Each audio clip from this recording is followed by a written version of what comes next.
I'm Judy Woodruff on the NewsHour tonight. As Republicans celebrate the most significant rewrite of the tax code in decades, we break down the sweeping changes in the final bill. Then, harassment on the job. I sit down with the chair of the Equal Employment Opportunity Commission to talk about the challenges women face when they file a complaint. And what's the beef with beef? As the fake burger industry heats up, we bite into the debate over red meat. I think there is a place for animals in sustainable agriculture. However, that's not the kind of meat we're eating now. All that and more on tonight's PBS NewsHour.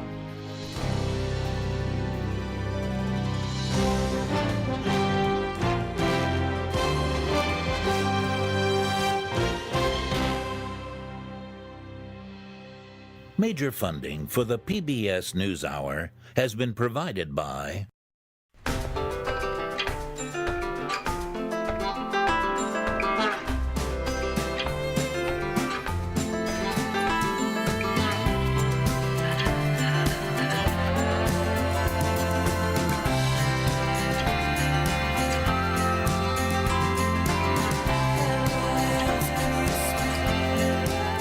moving our economy for 160 years.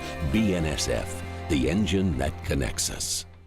the William and Flora Hewlett Foundation. For more than 50 years, advancing ideas and supporting institutions to promote a better world at hewlett.org.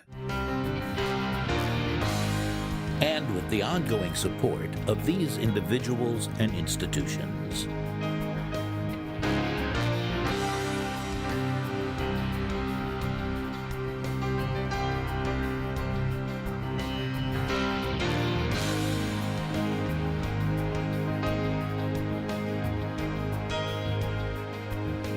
This program was made possible by the Corporation for Public Broadcasting and by contributions to your PBS station from viewers like you.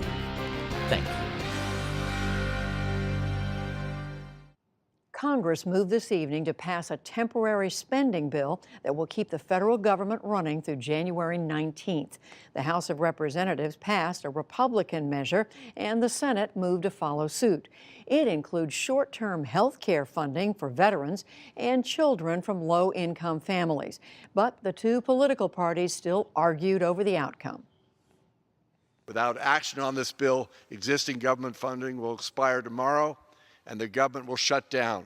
This legislation provides a simple, clean extension of current funding levels through January of 2018. This reckless short-term resolution, it ignores our critical year-end priorities, like passing a bipartisan long-term reauthorization of the Children's Health Insurance Program. The House also approved a separate $81 billion disaster aid package. Republican leaders formally sent their tax overhaul to President Trump today for his signature. House Speaker Paul Ryan and Senate Finance Chair Orrin Hatch made it official at a Capitol ceremony. Dozens of their colleagues looked on. The White House said later there's a very good chance that Mr. Trump will sign the bill tomorrow. The United Nations General Assembly defied President Trump today and rejected his policy shift on Jerusalem. Hari Srinivasan has our report from New York. I now give the floor to the distinguished representative of the United States. It was the United States versus most of the world. The UN resolution declared President Trump's recognition of Jerusalem as Israel's capital null and void. That despite Ambassador Nikki Haley's warnings. The United States will remember this day in which it was singled out for attack in the General Assembly for the very act of exercising our right as a sovereign nation. We will remember it when we are called upon to once again make the world's largest contribution to the United Nations. Haley had earlier said Washington would take names of those who disavowed its decision. President Trump put it even more bluntly yesterday. They take hundreds of millions of dollars and even billions of dollars, and then they vote against us. Well, we're watching those votes. Let them vote against us. We'll save a lot. We don't care. But the warnings sparked defiance by many. NATO ally Turkey co-sponsored the resolution. This is bullying, and this chamber will not vote to do that. It is unethical to think that the votes and dignity of member states are for sale. Let me put it in this way. We will not be intimidated.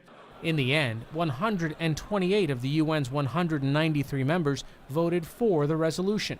They included 4 of the top 5 recipients of U.S. foreign assistance: Iraq, Afghanistan, Egypt, and Jordan. 35 countries abstained, including Canada and Mexico. 21 nations were absent. Only 7 joined the U.S. and Israel in voting no. The Israeli ambassador dismissed the resolution. This vote is nothing more than a performance of delusion.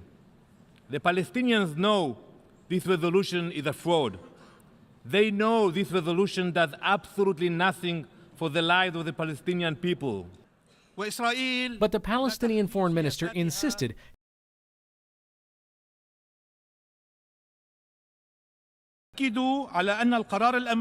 the American decision will not impact the status and position of the Holy City. Rather, it naturally affects the status of the United States as a mediator of peace. the resolution is non-binding, and Ambassador Haley insisted it will have no effect on plans to move the American embassy from Tel Aviv to Jerusalem. For the PBS NewsHour, I'm Hari Srinivasan. As that UN vote was underway, Vice President Mike Pence was making a surprise visit to Afghanistan. He did not mention the Afghan government's support for the resolution on Jerusalem. Instead, he spoke to U.S. troops at Bagram Air Base outside Kabul and said he believes that victory is closer than ever before. Under President Donald Trump, the armed forces of the United States will remain engaged in Afghanistan until we eliminate the terrorist threat to our homeland, our people, once and for all. Also today, Defense Secretary James Mattis gave a pep talk to troops at the U.S. prison for terrorism suspects in Guantanamo Bay, Cuba. He was the first defense chief to visit there since 2002. The U.S. imposed economic sanctions today on a top general in Myanmar over atrocities against Rohingya Muslims. Until last month, he was a military commander in a region where there is evidence of mass killings and rapes. Some 650,000 Rohingya have fled to neighboring Bangladesh. In Yemen, the International Red Cross reports that the number of suspected cholera cases has now topped 1 million. It blames the war between Shiite rebels, backed by Iran, and a coalition of Sunni nations led by Saudi Arabia and supported by the United States. The Saudis said yesterday that they are easing their blockade of a key Yemeni port in order to let in food and medicine. In Spain, the people of Catalonia went to the polls today, and parties that want to secede again want a majority. The previous Catalan regime had declared independence only to be ousted by the central government in Madrid. Today, voters endured long lines to cast ballots amid heavy turnout, and many voiced hope that something good will emerge from the turmoil. I think that life will give us what we deserve. It's the same to me. Independence or no to independence, as long as we live in a better country, more just, more social, I'd be satisfied with this. Several pro-independence Catalan leaders are now in jail or in exile. Back in this country, life expectancy is down for a second straight year, and opioids are getting the blame. The Centers for Disease Control and Prevention says that in 2016, more than 42,000 drug overdose deaths were opioid-related. That is a 28% increase over 2015, and it accounts for 2/3 of all drug deaths. As a result, average life expectancy slipped about a month to 78 years and 7 months. It turns out that a surprising 8.8 million people signed up for health insurance under Obamacare on the federal exchange this fall. That is 400,000 below last year's total, but the Trump administration had cut the sign-up period in half this year, and it had dialed back publicity about the effort. A jury here in Washington, D.C. has acquitted 6 people of all charges in violent protests during President Trump's inauguration. They were the first to be tried out of more than 200 arrested. Prosecutors said they joined a group that left a trail of damage over 16 city blocks. The defense said that police never identified the actual culprits. Democratic Senator Al Franken of Minnesota painted a dire picture of national politics today in his farewell address to Congress. Franken will step down on January 2nd after facing sexual misconduct allegations. Today, he urged voters to insist on truth. I have to admit that it feels like we're losing the war for truth. And maybe it's already lost. It's going to take ordinary Americans deciding to become more informed consumers of political news and opinion, and deciding that they're willing to be part of the argument themselves instead of simply tuning out all of the noise. Franken is one of 7 federal lawmakers who have decided to resign or not run for re-election after being accused of sexual misconduct. And on Wall Street today, the Dow Jones Industrial Average gained 55 points to close at 24,782. The Nasdaq rose 4, and the S&P 500 added 5. Still to come on the NewsHour, nonprofits fearing fewer donations because of the Republican tax plan. How President Trump could influence the judiciary long after he leaves office.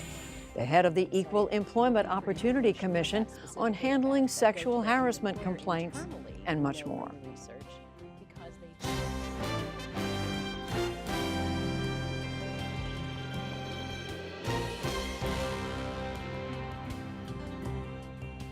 One of the most significant changes in the tax overhaul is a doubling of the standard deduction. That is what most people can take without itemizing deductible expenses. The final bill increases that maximum standard amount next year to $12,000 for an individual, $24,000 for couples. Charities are already expressing worry that fewer people will itemize, and without the tax break, that will reduce incentives for giving. One estimate found that the number of Americans who itemize could drop from 46 million to fewer than 20 million. Stacey Palmer is the editor of the Chronicle of Philanthropy, and she joins me now. Stacey Palmer, welcome to the NewsHour. So remind us, first of all, how does the current tax law operate now when it comes to charitable giving? Now there's the charitable deduction that we're all very familiar with, and when you itemize on your tax returns, you get to take that deduction for what you give. So let's say you want to give $100, and you might get 30 of it back in your taxes because you're at that 30% rate. So it's a good deal. You haven't, out of pocket, you've only spent $70. That encourages a lot of us to give, but it's still available only to those of us who itemize. If you don't itemize, you don't get the deduction. Right, and that charitable deduction will still be there in the new tax law, but something else is going to change, as we mentioned. What's that? Right. The number of people who itemize is expected to drop really sharply. Part of the simplification of the tax law was to say you don't need to itemize and to raise this standard deduction. Most people won't need to itemize. But that has a big impact on charities because many middle class and upper middle class people are the ones who aren't going to itemize anymore. They won't have that charitable deduction. So the thinking is that they won't think about making the contribution because it won't add to their ability to reduce their tax bill. Is that it? They may think about making a contribution. They may change the amount that they're going to give. So certainly they don't feel that they have that incentive that they now have to give, maybe to give a little bit more generously. So I don't think people think Americans are going to stop giving entirely because of this, but certainly they're going to drop the amount that they will give. So you are in charge of a magazine, the Chronicle of Philanthropy, that looks at this, at charitable giving all the time. How worried are charities about this? Charities are very worried. The estimates are that as much as $20 billion might not be given next year because of the change. Now, $20 billion is a lot of money and it affects a lot of charities, but we're a very generous country. We give more than $300 billion. So it's not a giant hit, but it certainly is important. And what charities are worried about most is that it may be an uneven hit. Community charities, local groups, smaller nonprofits, those are the ones that may feel more of the pain. And so most charities are very upset that not every American gets this encouragement to give, that now the very wealthiest are the only ones who get that special incentive to give. I wanted to ask you about that because I guess the research shows that even people of middle income now do a lot of giving in this country. I think I read that 2/3 of Americans make charitable contributions. Mm-hmm. Absolutely, but one of the things we've seen is a decline in the number of Americans who are giving, and it's mostly those middle class donors. So this is just yet another reason for people to think twice about their charitable gift. So what are charities going to try to do in order to head some of this off or to mitigate some of the damage they expect? We can all expect to get a lot of solicitations, more appeals, more talk about the meaning of your gift, the impact of your donation, and why we need you more now than ever. So I expect that we're going to get intensified advocacy for charitable giving. So everybody expect your phone to be ringing, your email appeals to keep flowing in. And nonprofits may try to go back and persuade Congress that shouldn't we pass some kind of rule that everybody should be allowed to take a deduction. It's what people call a universal deduction, and it's the 100th anniversary of the charitable deduction. So charities are going to try to push and hope that maybe Congress will say, this would be a good idea to encourage charitable giving. So, Stacey Palmer, we've got, what, 10 days left in December before the year, before it becomes 2018.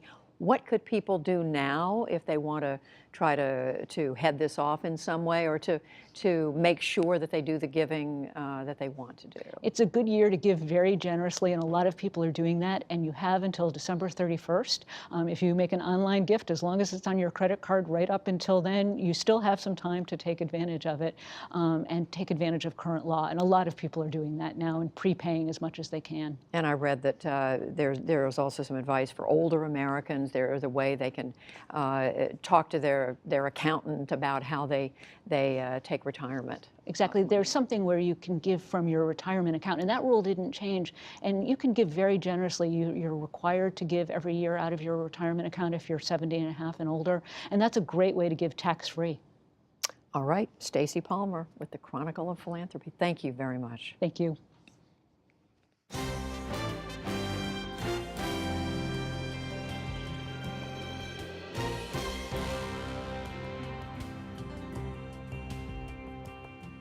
While President Trump had to wait until December to see his long wished-for tax overhaul pass the Congress, as John Yang reports, he and Senate Republicans have used the year to begin quietly and systematically reshaping the federal court system.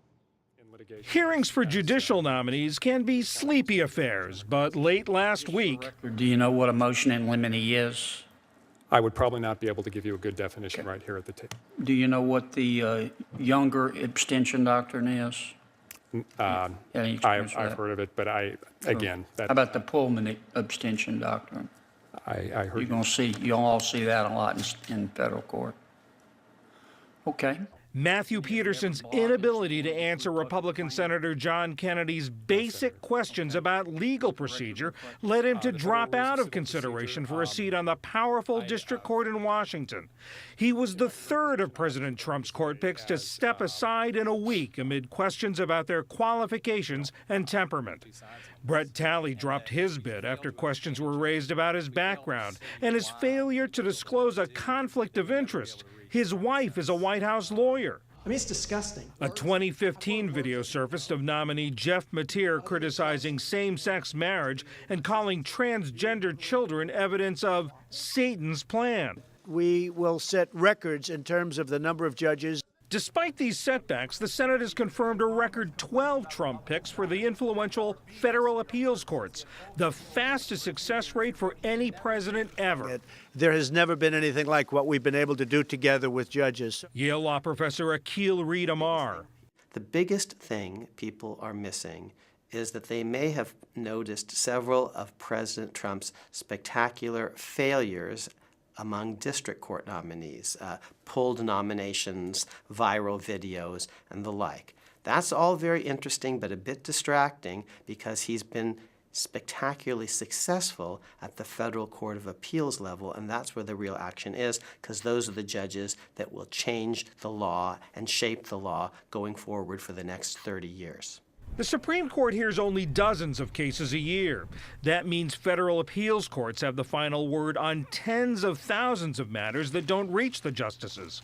So far this year, lower courts have blocked Trump administration policies like the travel ban, the transgender military ban, and on so-called sanctuary cities.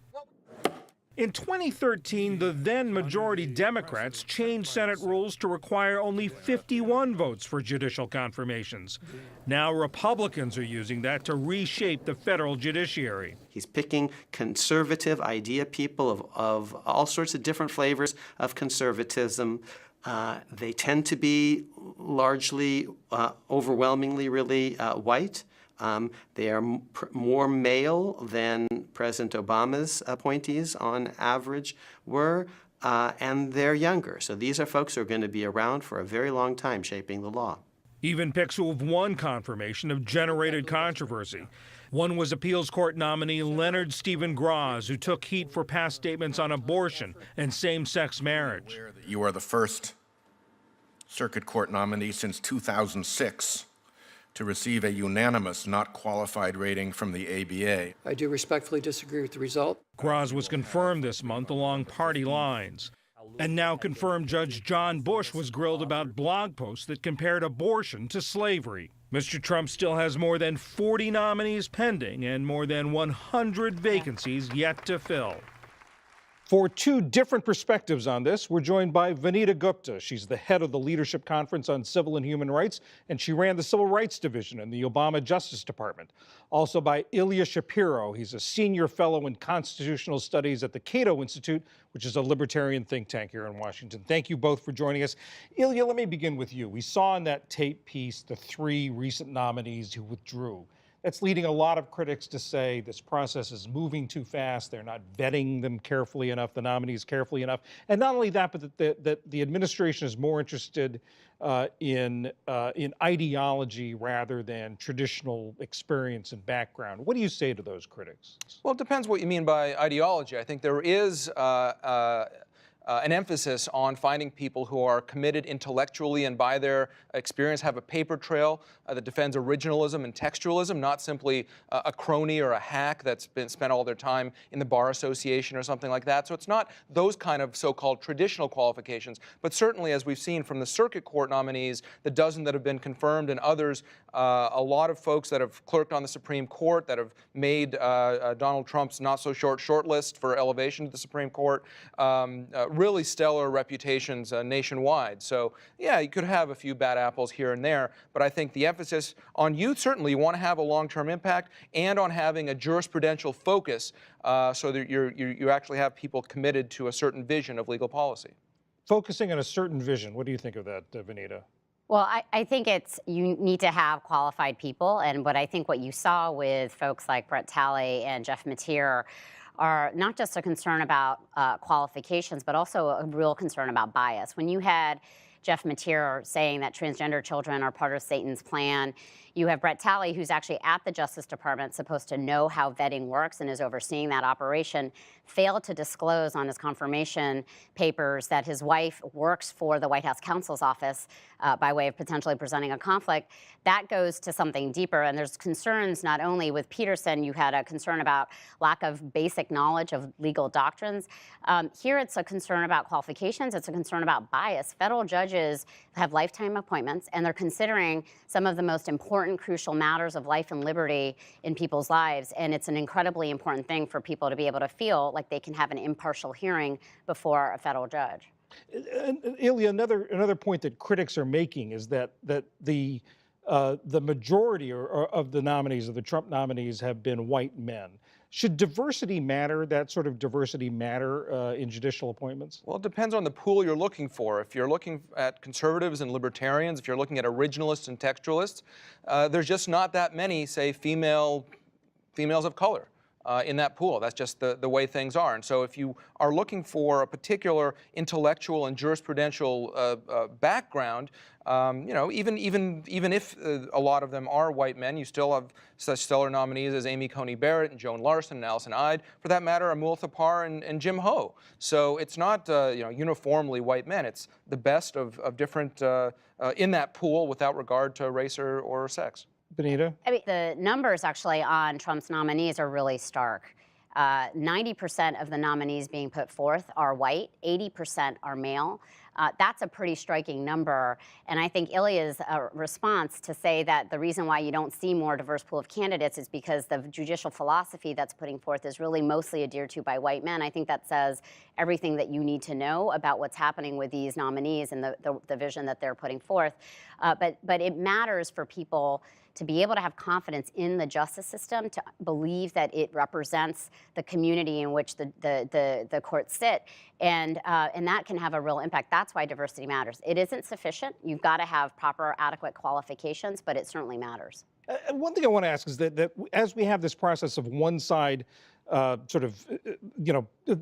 process has become politicized, and I don't think it's anything new. After all, the Robert Bork hearings were 30 years ago. Are we in danger of having a judiciary that's as polarized as the legislature through this process, Ilya? Well, I think it's unhealthy for our body politic to have people think of judges in partisan terms the same way they think of legislators, but it's essentially unavoidable because we have parties that are more ideologically coherent than they've been in quite some time, and polarized, more polarized than they've been, and judicial philosophies that track those partisan divisions. And so there really aren't any good solutions to this. Judges matter. They're deciding important things. And if you have such radically different perspectives on things, then of course there are going to be these political fights. So I don't blame the senators for acting as they do. Vanita? Yeah, I mean, I agree. I think it isn't good for the judiciary to be considered so partisan. And I think, I mean, frankly, you saw with this president attacking federal judges for decisions that they've made, that they've rendered, that he doesn't agree with. All of that adds to the gross politicization of the federal judiciary. I think that senators do have a responsibility. This is what was so striking, again, about what Senator Kennedy did. A conservative Republican senator from Louisiana took his job really seriously about the need to make sure that with these lifetime appointments, that the right people are going to be on the bench with lifetime appointments. Vanita Gupta, the Leadership Conference on Civil and Human Rights, Ilya Shapiro, the Cato Institute. Thanks so much. Thank you.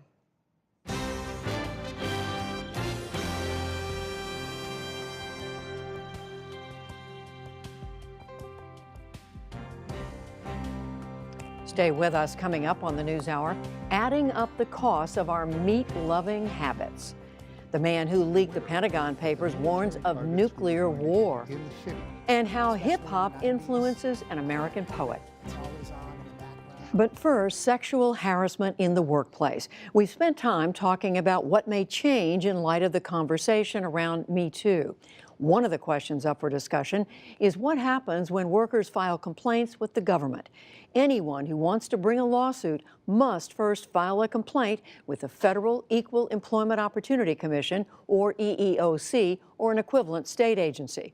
Last year, more than 6,700 harassment complaints were filed. That's expected to spike substantially this year, and there remain a backlog of cases. Victoria Lipnick is the acting chair of the EEOC. She also co-authored a major report on harassment in the workplace. Victoria Lipnick, welcome to the NewsHour. Good to be with you. So, what is the role of the EEOC generally in protecting the rights of American workers? The EEOC is the federal civil rights agency that enforces all of our federal anti-discrimination laws in employment. So sex discrimination, race discrimination, disability discrimination, and sexual harassment would fall under the sex discrimination. So how would a complaint about sexual harassment end up at the EEOC? So an individual would come to any of one of our 53 offices across the country, and they would file what we call a charge of discrimination. Once they file that charge of discrimination, then we serve that charge on their employer, and then we take steps to either try to mediate it or investigate it and ultimately make some determination about the charge. But they have to have already, before they come to you, they have to have already gone to their employer. Is that correct? Right. They as a matter of case law, they need to go to their employer, make a complaint internally to their employer, and their employer should take action to investigate the complaint of discrimination, of harassment, and once they do the investigation, make some determination about some corrective action. So even if there's no human resources department with that employer, or if the employer himself is involved in the harassment, you're saying they've got to do this? They need to do that before they come to the EEOC to file a charge with us. So once they come to the EEOC, how complicated a process are we talking about? Well, first, when they file the charge with us, the first thing we will do once we serve the charge on the employer, then we will ask if the parties want to mediate. And mediation in front of the EEOC is voluntary, so both parties have to agree to it. We have a pretty high success rate in terms of mediation when both parties come to the table. We had a pretty high success rate last year in sexual harassment cases, but in mediating them. Correct, right. After, if if they decide not to mediate or if mediation fails, then the EEOC conducts an investigation. And that can take quite some time because at that point in time, we are getting a response from the employer, we're interviewing witnesses, we may be getting documents if that's necessary. We're doing a full-blown investigation at that point. But I was reading some of the research that suggests that most people who experience harassment don't go to this trouble. I mean, they end up either giving up or quitting. Right. Is that correct? That is correct. And, you know, the problem, first of all, it takes a lot of wherewithal for anyone to file a discrimination charge with the federal government. That is even more so when it's a case of harassment, particularly sexual harassment. Because they have to hire a lawyer. They've got to put out money to do this, right? I mean, it's an expensive, time-consuming and process. daunting. It is a daunting process. And it may be threatening to their career as well. Well, that is one of the big things that we know from the study we did about harassment last year and the report that we issued, that the biggest reason that people do not come to the EEOC, and honestly, 3 out of 4 people don't even go to their own employer internally, we know from the research, because they fear for what will happen to them. Either they will be retaliated against within their own company, or no one will believe them in the first place. And you were telling me earlier that a number of states, or in fact most states, have their own equivalent of an Equal Employment Opportunity Commission. So people do have that option as well. How much of an increase in complaints have you seen, Victoria Lipnick, since the Harvey Weinstein revelations came out in early October? Well, it's a little too soon for us to tell in terms of actual charges of discrimination filed with the EEOC on harassment, but we have seen about a 4-fold increase of people going to our website looking for information specifically about sexual harassment. And you know, we are expecting that much of that will ultimately be turned into charges filed with us. So what advice do you give people? If you hear from someone in however way they can communicate with the EEOC that they can't get the help they need through their own human resources department, what do you suggest that they do?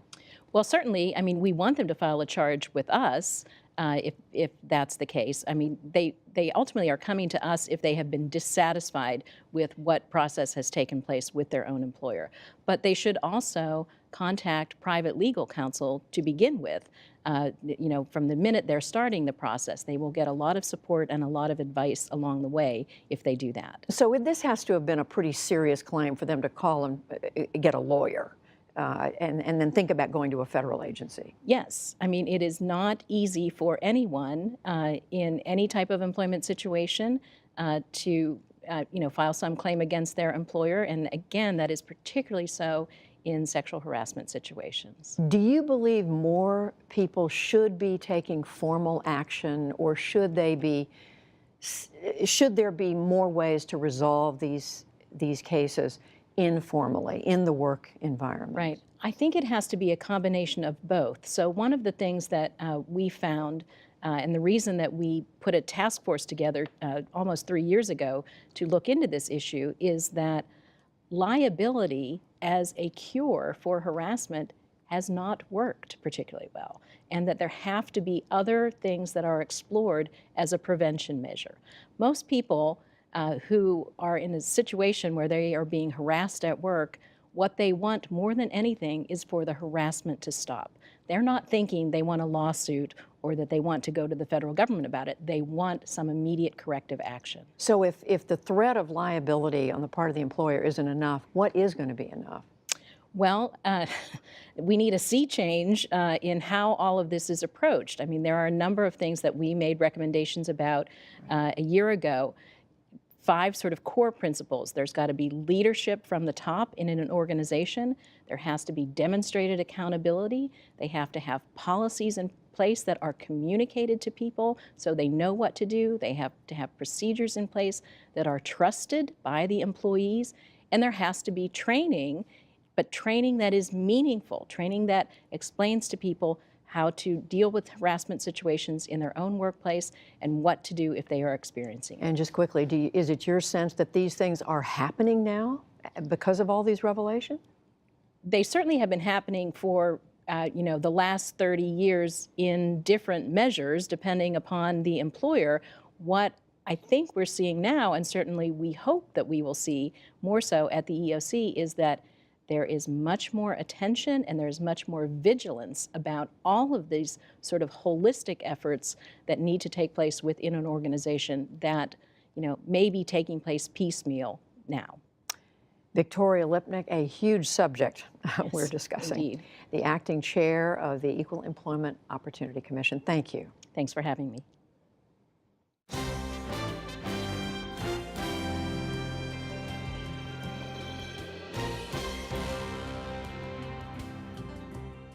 Now, before you gather for that holiday meal, our economics correspondent Paul Salman asks, what's the beef people have about beef?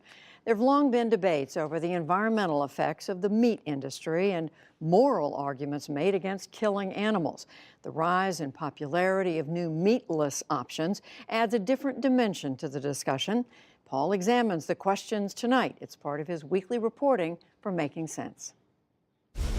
To avoid catastrophic climate change. Yup, ex-governor, ex-Terminator Arnold Schwarzenegger, in a video created to indict beef. Less meat, less heat, more life. So trending, beef is bad, as this new documentary luridly asserts. When you consider the devastation it's having on our planet as well as the oceans. No wonder the plant-based meat startups profiled recently here on Making Sense want to chop meat from our diets and the planet entirely and replace it with products like the Beyond Burger, or with Beyond's main rival, the Impossible Burger. They ate it, they tasted it, and we asked Biochemist Pat Brown, CEO of Impossible Foods, wants to replace grazing animals entirely. By when? By 2035. The use of animals to produce food is the most destructive technology in use on Earth today. And here's the CEO of rival Beyond Meat. You look at heart disease, diabetes, and cancer. Those things, there's a correlation between those and the levels of meat and the type of meat that we're eating. Besides the argument against killing animals for food, the Beef Against Beef features a trio of charges. Bad for the land, bad for the air, bad for the body. Negative externalities, they're called in economics, costs that the price of the product doesn't include. So let's hear the case one externality at a time, starting with Lay's Waste the Land. Impossible's Pat Brown. We could produce all the protein required by the world's population in 2050 with 2% of Earth's land if we did it the way we're producing our meat, as opposed to more than 45% of Earth's land that's currently being used raising animals for food. Right, says his rival CEO, Ethan Brown. We can get this right, and once we do it, we can liberate those fields. They don't have to be serving that really inefficient master. We can start planting things directly there that are protein for human consumption. The mighty master steer, that is.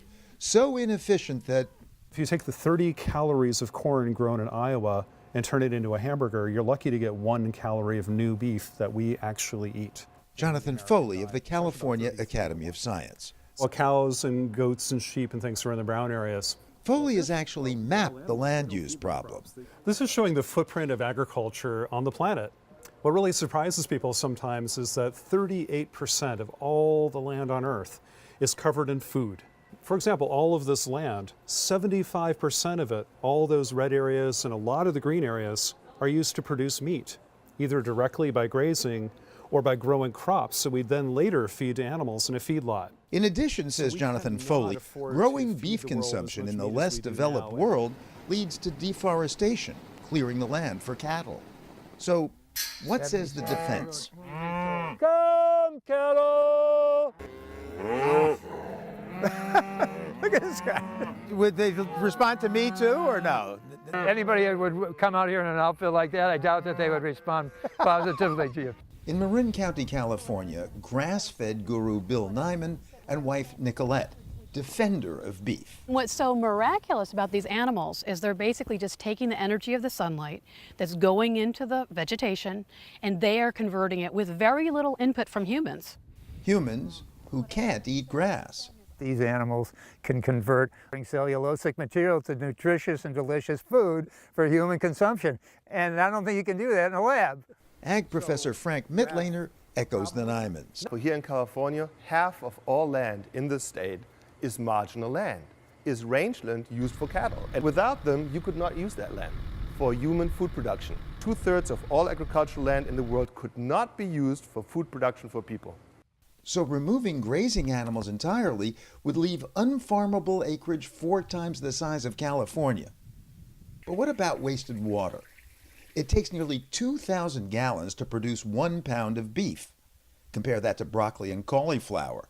The lowly legumes require just 34 gallons a pound. Water goes But, into says these Nicolette spaces. Nyman, And so the whole ecosystem holds a lot more water in it when you have grazing animals, when they're well managed. You also have just a lot more biological activity in the soil. And that turns out to be the cornerstone of sustainability for the whole food system. biological activity enhanced, she says, by a very positive externality of cattle. That cow is pooping as we speak. Yay! Poop is good. Moreover, animals provide half our farm fertilizer. If poop goes, do bad for the planet nitrates replace it? Okay, but what about externality too? Greenhouse gases. What percentage of greenhouse gases are accounted for, in your estimation, by livestock? Somewhere in the neighborhood of 15 to 18%, yeah. That's globally. Bovine bubble. So explain to me what this is. So these are the so-called bovine bubbles that we use to measure the impact of livestock on the air. His measures, says Professor Mittlaner, show that emissions in America are much smaller than the global average. Why? Because the efficiencies of livestock production in the United States have reduced our carbon footprint to historical levels. These heifers here will be finished, meaning going to slaughter when they're 14 months of age. So they're still very young. If they were on pasture their whole life, they would go to slaughter twice that age. If the rest of the world followed suit, Mittlaner says, the greenhouse effect would drop dramatically. But can it? Moreover, Jonathan Foley adds, American efficiency generates plenty of negative externalities itself. There's 100 million acres of corn that are basically being turned into cows. There's another 80 million acres of soybeans here. All right, that's land and air. What about bad for the body? We do see that higher amounts of red meat in the diet are associated with many adverse health outcomes. Harvard nutrition expert Walter Willett. Cardiovascular disease, more cancer, more diabetes, higher total mortality. Adds food advocate Anna Lappé. And right now in the United States, we consume basically twice as much on average protein as our bodies need. Impossible Foods technology raises another concern. The FDA asked the company to retest a key ingredient, soy leg hemoglobin, to make sure it isn't an allergen. But hey, it's about time for the final verdict. Who better to reach it, I thought, than Omnivore's Dilemma author Michael Pollan, who famously chronicled the foreshortened life of number 534, a steer he bought and tracked from birth to feedlot to slaughter. I think meat is delicious food that humans have been eating for a very, very long time, and I think there is a place for animals in sustainable agriculture. However, that's not the kind of meat we're eating now. We're eating the products of a wasteful and polluting feedlot system, and that allows us to eat an unnaturally large amount of meat. Should plant-based meat replace meat on the hoof completely? The realistic goal is not to destroy the meat industry. People are going to continue to eat meat. It's to shrink it. It's to bring it back to a scale where we can raise cattle without destroying the environment. And it turns out even the Nymans aren't telling us to gorge on their never-seen-a-feedlot friends. And finally, what about plant-based meat? When you're taking something in the diet that's simple and nourishing as eggs, meat, and milk, and you're telling people, you should replace it with this thing I created in a laboratory, I don't think it's going to work. I guess we'll see. For the PBS NewsHour, this is economics correspondent Paul Solman. Come, cattle! Just come! Trying to cull the cows while reporting from California. Come, cattle!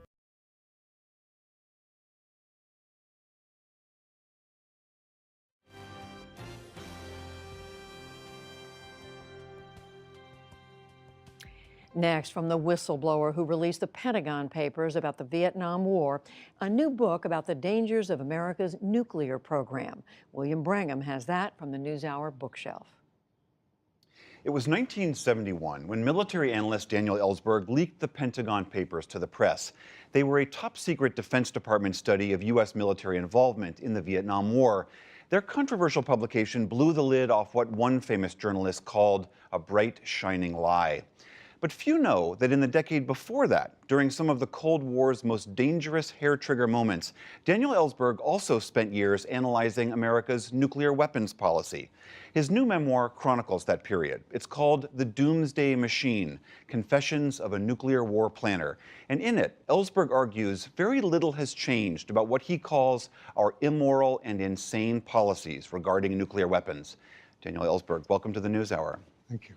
The title of your book comes from the famous Stanley Kubrick movie, where a rogue U.S. military officer launches an attack on the Soviets, and as those weapons are flying, it's suddenly revealed that the Soviets have built a doomsday machine, this enormous global booby trap that, if they're attacked, will kill every single thing on Earth. It is not a thing a sane man would do. The doomsday machine is designed to trigger itself automatically. But surely you can disarm it somehow? No, it is designed to explode if any attempt is ever made to untrigger it. Automatically? It's an obvious commie trick, Mr. President. We're wasting valuable time. Look at the big boy. They're getting ready to clobber us.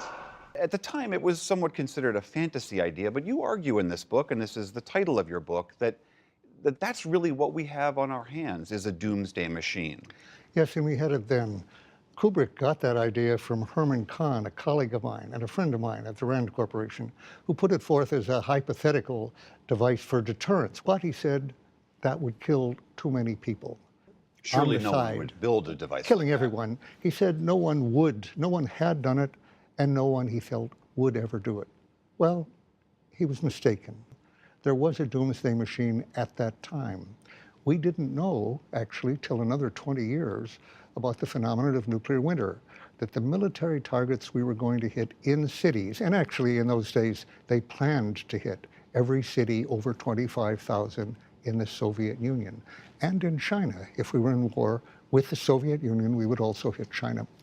Those cities burning would have lofted in firestorms, not ordinary fires, but as in Hiroshima or Tokyo or Dresden, that would loft the smoke and soot by tens of millions of tons into the stratosphere, where it wouldn't rain out. It would be for over a decade, and it would lower the sun's temperatures on the Earth, the sunshine, by about 70%. That's meaning an agricultural holocaust as well. All the harvests would be killed for years, basically. And everyone, nearly everyone, would starve. In 1961, as a young consultant to the Secretary of Defense, Ellsberg remembers being shocked after seeing a top-secret document estimating how millions of people would be killed with a U.S. nuclear strike on the Soviets. And when I held that piece of paper in my hand, the word in my mind was evil. Evil. This should not exist. This was the operational plan annually for the Joint Chiefs of Staff that had been approved by General Eisenhower. And I thought, there shouldn't be anything in the world that corresponds to this, but there has been then and ever since. Your book documents many of the mishaps and mistakes and near misses that many Americans may not be aware of in the last 40 years of our nuclear era. But yet somehow we have escaped annihilating ourselves. Why is that? Look, will it work for another 70 years? I'm not confident of that. At this very moment, for example, we are making nuclear threats against a nuclear weapon state, a state with nuclear weapons. You're referring to President Trump saying North we Korea. will rain fire and fury on the North Koreans. Now, fire and fury could include napalm, white phosphorus, a lot of high explosives, which they've experienced before, by the way, in the 1950s. They've been through that, and it's not something they want again.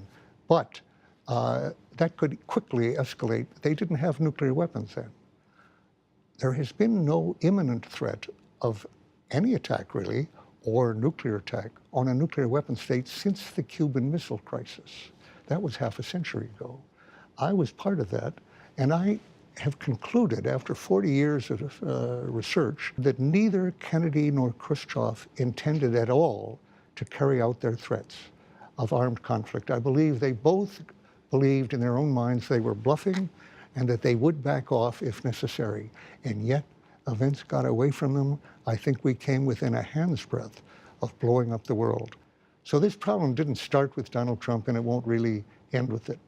The system that puts everything on the decisions of one man is crazy.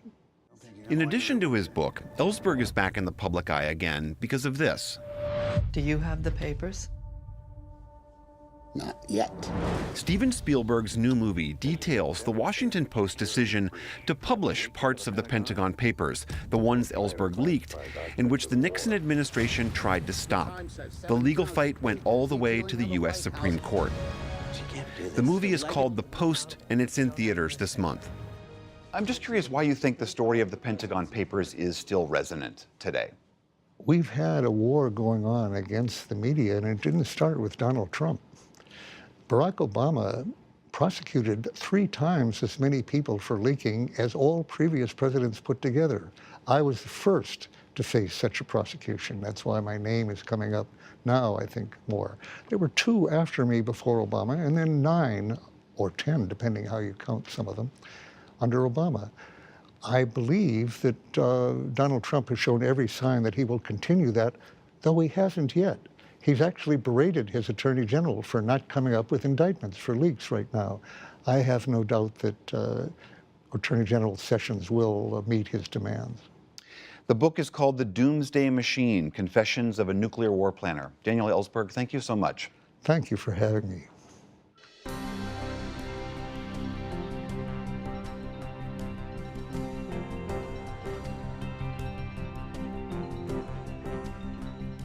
Next, we turn to another installment of our weekly Brief but Spectacular series, where we ask people about their passions. Tonight, we hear from award-winning poet Marcus Wicker. His most recent book, Silencer, highlights some of the complexities of being a black man in America. I'm a child of hip-hop, grew up with it, especially in the 90s. I can't help it. It's always on in the background, you know, when I'm riding to the cleaners or on my way to teach. And so because of that, the cadences and the rhythms of hip hop sort of come out naturally in my thought patterns. And so I can't help that they sort of spill out onto the page as I'm writing. I think that there's no better hip hop group than A Tribe Called Quest. Always like Wu-Tang. There are poems where I sample Kendrick Lamar. So for instance, he's got a line, "What you want? You a house, you a car, 40 acres and a mule, a piano, a guitar?" And so I use that, right? I sample the lyrics and then I say, "What you need? You a bond, you a tree, 40 acres and a mule, a monopoly piece?" And then the poem goes on from there.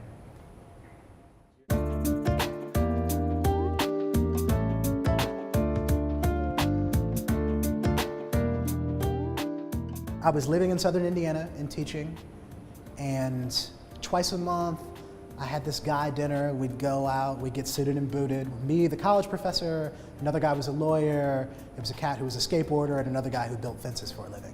And so you can imagine, like, the topics would just go from one thing to the other. But whenever I brought up gun violence and gun violence perpetrated against the black body, all the police shootings that I was seeing in the news, it got very quiet, as if I was being silenced.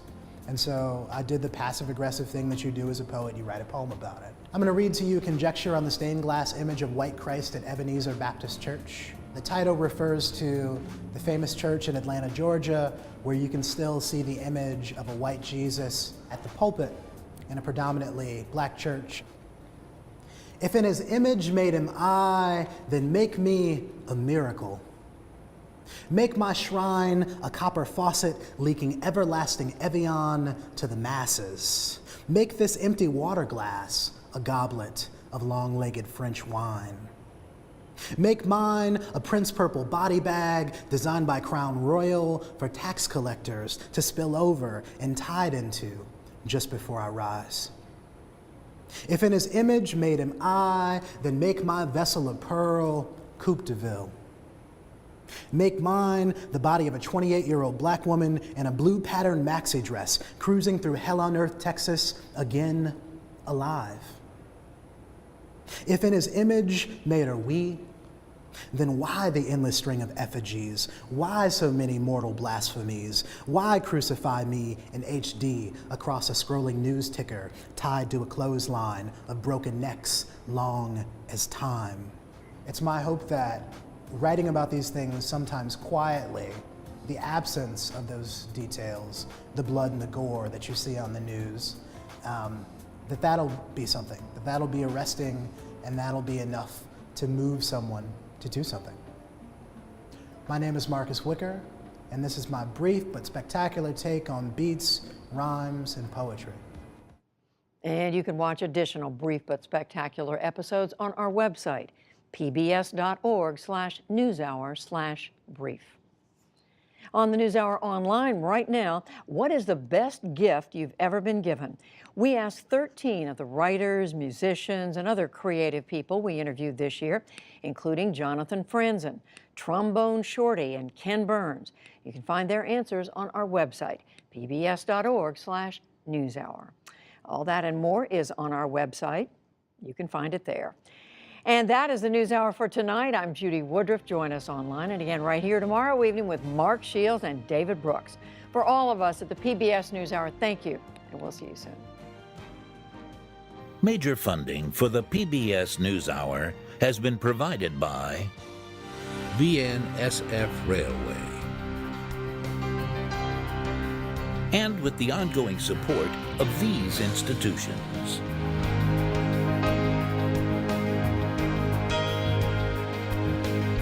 This program was made possible by the Corporation for Public Broadcasting and by contributions to your PBS station from viewers like you. Thank you.